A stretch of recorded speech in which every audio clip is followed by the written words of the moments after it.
Anaishi kwa mwili ya binadamu, lakini ana tabia ya kinyonga.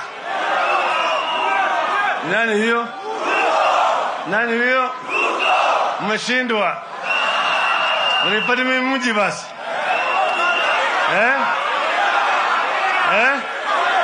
Kibra. Sawa. Hiyo ni nywele. Unajua wasiwasi wa nywele? Akiwa kwa kichwa inaitwa nywele. Akiteremka hapa inaitwa nyuzi. Lakini bado ni nywele.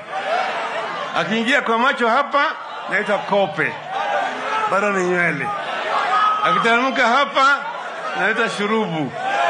Lakini bado ni nini? Akifika hapa inaitwa ndevu. Bado ni nini? Ikifika hapa kwa kifua inaitwa malaika. Bado ni nini? Lakini ikiingia kwa kwapa na huko chini niliambiwa, lakini nimesahau.